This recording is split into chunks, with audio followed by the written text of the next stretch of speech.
Assalamualaikum warahmatullahi wabarakatuh. Perkenalkan, kami dari kelompok 10 yang beranggotakan 3 orang, yaitu yang pertama ada saya, Muhammad Ramadan Haji Hidayatullah, dan kedua rekan saya yaitu Faisal Amir Muharram dan Zanuba Arifah Amriya, akan membahas tentang cara klasik dalam pelaksanaan manajemen wakaf produktif, mata kuliah manajemen wakaf produktif kelas D2. Berikut pemaparannya. Wakaf produktif secara terminologi adalah transformasi dari pengelolaan wakaf yang profesional untuk meningkatkan atau menambah manfaat wakaf. Sedangkan Muhammad Syafi'i Antonio mengatakan bahwa wakaf produktif adalah pemberdayaan wakaf yang ditandai dengan ciri utama, yaitu pola manajemen wakaf harus terintegrasi, azas kesejahteraan nazir, dan azas transformasi dan tanggung jawab. Yang dimaksud dengan produktif menurut penjelasan pasal 43 ayat 2 Undang-Undang Nomor 41 Tahun 2004 bahwa pengelolaan dan pengembangan wakaf dilakukan secara produktif, antara lain dengan cara pengumpulan, investasi, penanaman modal, produksi, kemitraan, perdagangan, agribisnis, pertambangan, perindustrian, pengembangan teknologi, pertokoan, perkantoran, sarana pendidikan ataupun sarana kesehatan, dan usaha-usaha yang tidak bertentangan dengan syariah. Selanjutnya akan dilanjutkan oleh teman saya, Faisal Amir Muharram. Baik, untuk penjelasan yang selanjutnya adalah penjelasan tentang periodisasi wakaf. Untuk periode yang pertama adalah periode tradisional. Periode ini masih menempatkan wakaf sebagai ajaran yang murni dalam kategori ibadah mahdoh. Wakaf yang diberikan masih berupa benda-benda fisik yang tidak bergerak, berupa tanah untuk tempat ibadah seperti masjid, musola, dan sarana pendidikan. Untuk periode yang kedua adalah periode semi-profesional.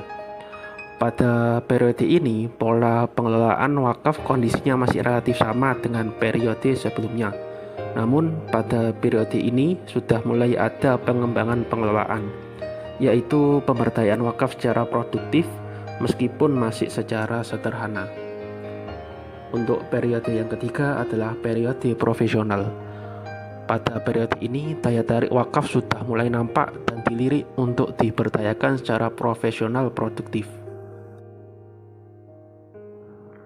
Pembahasan yang selanjutnya adalah tata cara wakaf. Adapun tata cara pelaksanaan perwakafan tanah adalah sebagai berikut. Yang pertama, pihak yang mewakafkan tanah harus datang di hadapan BPAIW untuk melaksanakan ikrar wakaf.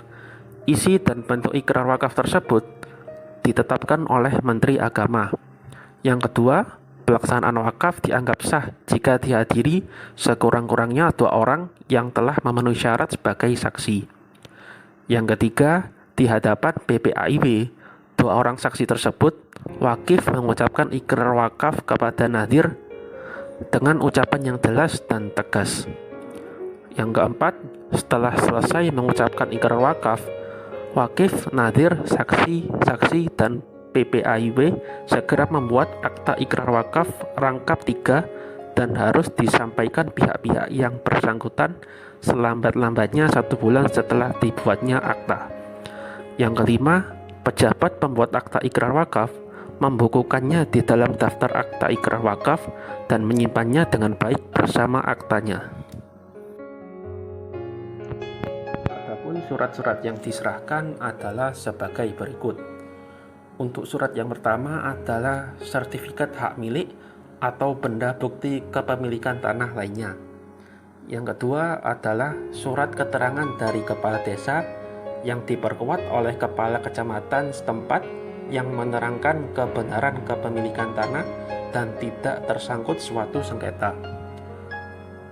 Yang ketiga adalah surat keterangan pendaftaran tanah.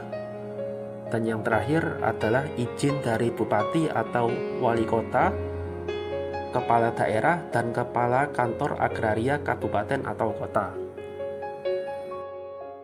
Baik teman-teman, di sini saya akan melanjutkan penjelasan dari Mas Faisal, yakni mengenai Model pembiayaan harta wakaf.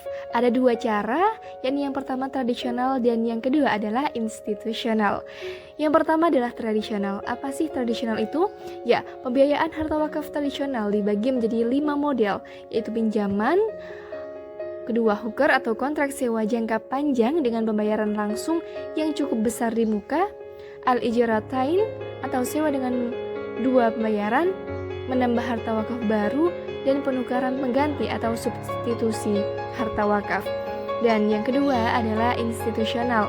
Model pembiayaan harta wakaf secara institusional dilakukan dengan menginvestasikan dana wakaf guna membiayai proyek-proyek yang menguntungkan dengan memperhatikan prinsip-prinsip investasi Islam, yaitu prinsip berbagi hasil, resiko, jual beli, dan sewa.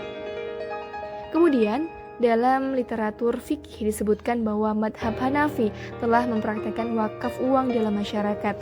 Di masyarakat Islam pada umumnya wakaf tunai telah dipraktekkan, namun pada akadnya tetap menyebutkan wakaf tanah. Contohnya, untuk membangun masjid dibutuhkan sebidang tanah seluas 500 meter persegi dengan harga 50 juta rupiah.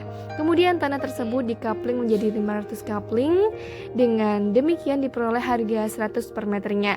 Selanjutnya dipasarkan kepada masyarakat luas untuk berwakaf tanah dengan cara per meter dengan nilai yang dapat dijangkau, dan wakif membayar sesuai jumlah meter yang hendak diwakafkan.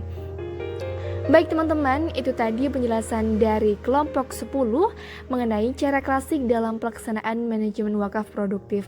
Semoga sedikit ilmu yang kami bagi bisa bermanfaat untuk teman-teman semuanya. Kurang lebih mohon maaf jika ada khilaf kata dari kami. Sekian dan wassalamualaikum warahmatullahi wabarakatuh.